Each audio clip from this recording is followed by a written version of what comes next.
A Michigan courtroom hearing quickly spirals into a confrontation over jurisdiction, self-representation, and courtroom authority.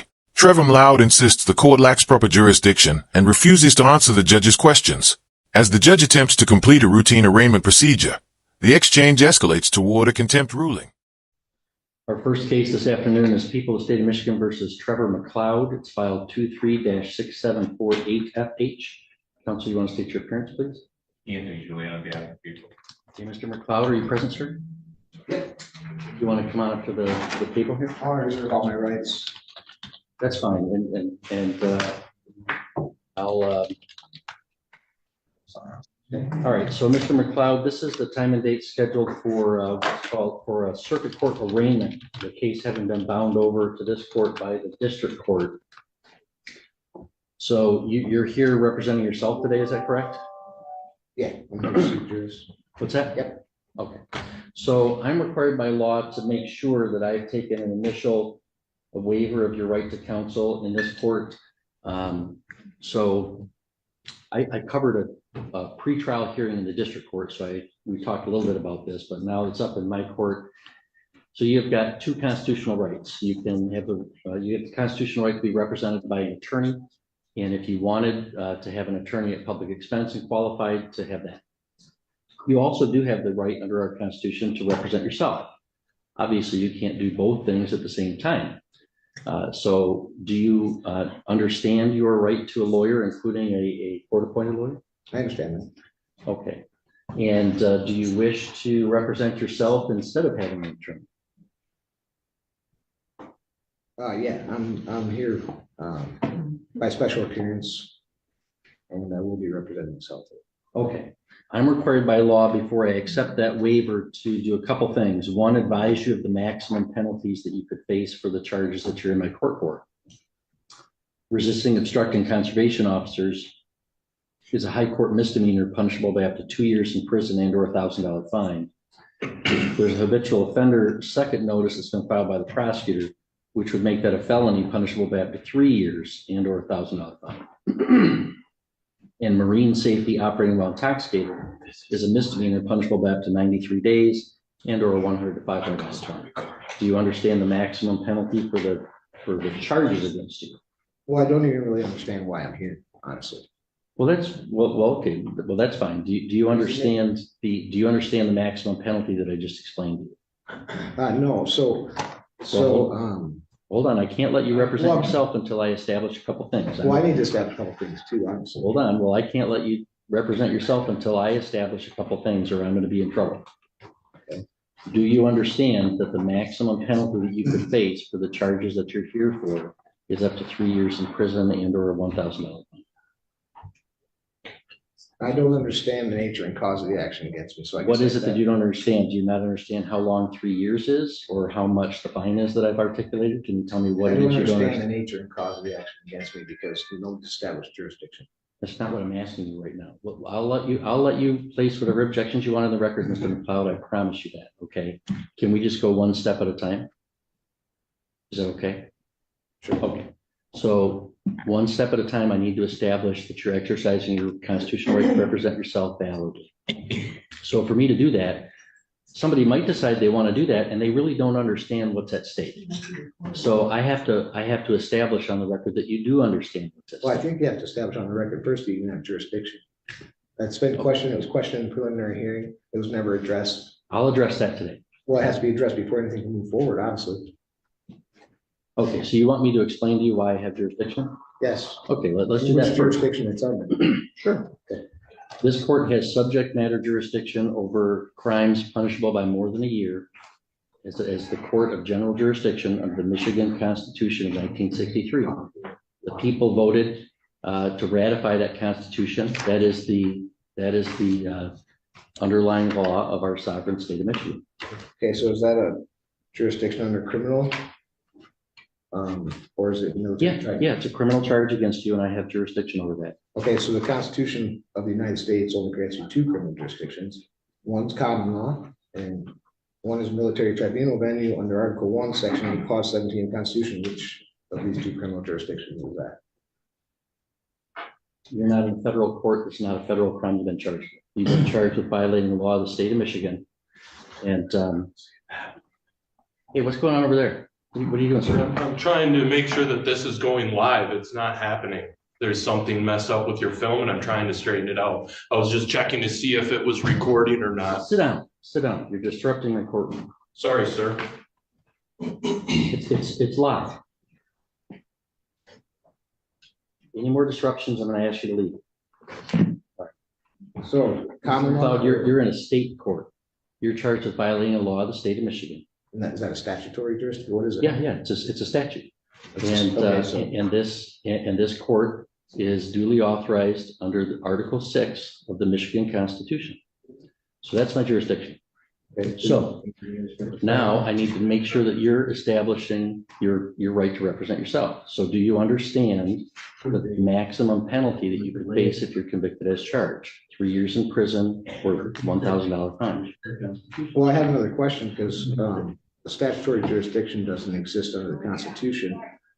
So in order for me to tell you, to defend myself, could you please tell me where the published rules of conduct are for criminal statutory jurisdiction, or where I can find the nature and cause of this jurisdiction, or how this information exists? No, I don't even understand what you're asking. So you're saying this is a statutory jurisdiction under what, the statutes of Michigan, correct? Mr. McLeod, I've told you what my jurisdiction is. General The jurisdiction. people of the state of Michigan voted to convene a constitutional convention in 1961. Sure. There was a constitutional convention in 1961 and 1962. They proposed a state constitution. The voters of the state of Michigan ratified that in 1963. Article 6 establishes the judicial power. And the circuit court is a court under that judicial power of Article 6 of the state constitution. The legislative power is exercised by the House of Representatives and the state Senate. They have passed statutes that the governor has signed. The prosecutor's office is alleging that you have violated those statutes. And so you're here in my court. I have subject matter jurisdiction over those crimes. I have personal jurisdiction over you because you've been alleged to have committed them in our county. That's my jurisdiction. So Mr. McLeod, you want to represent yourself? Do you understand the maximum penalty that you could face of 3 years in prison and or $1,000 fine? One second. I can see why his attorney would Drew. Oh, shit. Hang on, someone in the prosecutor's office is not muted. I'm going to remove you from the meeting at this time. Oh, Prosecutor's office is generally allowed to attend to observe. They've participated. I'm removing them from the hearing.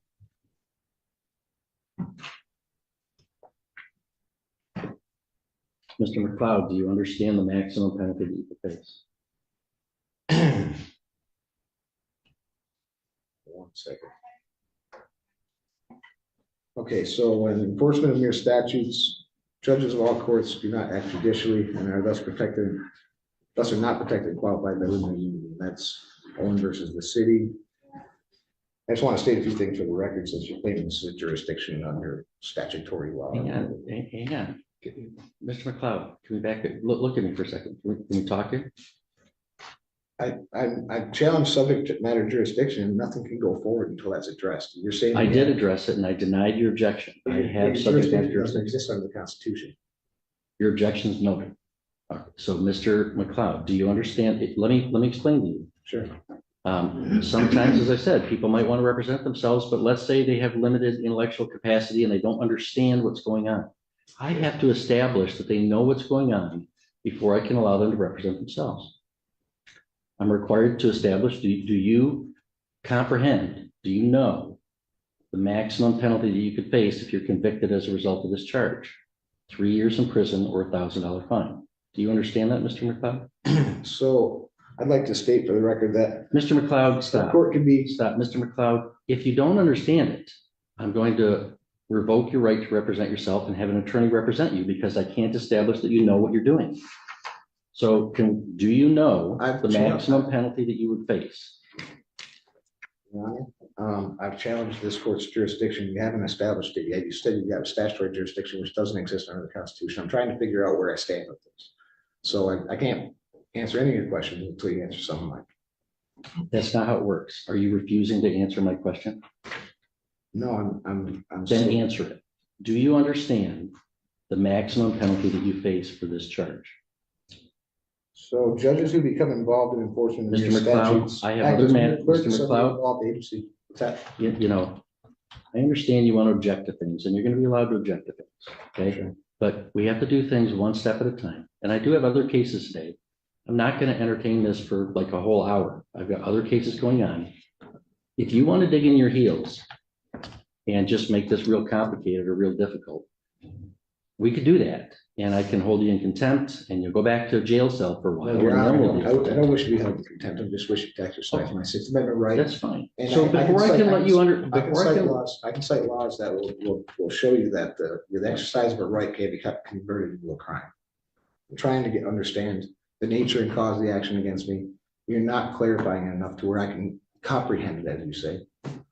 you don't comprehend the maximum penalty that you would face. I'm not answering any of those questions until you establish that this is a court of the Constitution, has jurisdiction under these jurisdictions. I established it. I told you. You might think I'm wrong, and you can appeal. There's it no to the such Michigan thing as Court a of Appeals. statutory jurisdiction.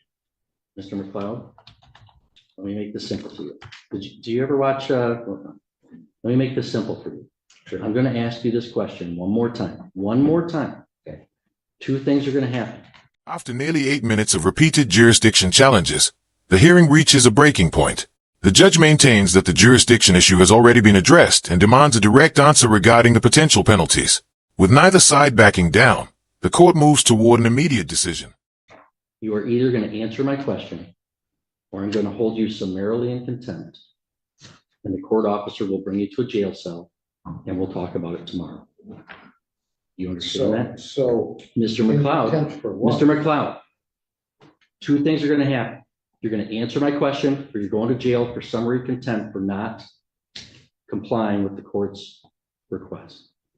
Do you, Mr. McLeod, understand that the maximum penalty for the charge against you is 3 years in prison and or $1,000 fine? I don't understand the charges. Mr. McLeod is in contempt of court, taken into custody.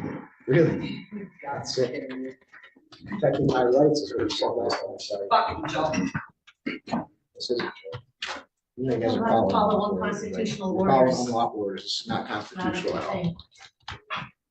Mr. McLeod's in contempt, he's sentenced to 1 day.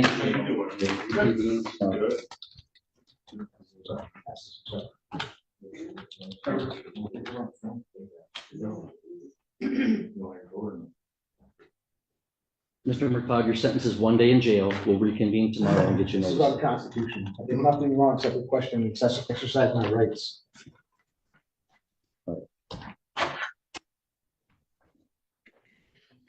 Mr. Mathis and Mr. White.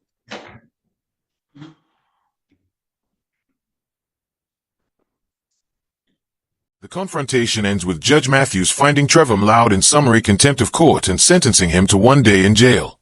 The ruling was not based on the underlying criminal charges, but on Loud's refusal to answer the court's procedural questions after repeated warnings. What follows is a closer look at how the hearing reached that outcome, and why the judge took that step.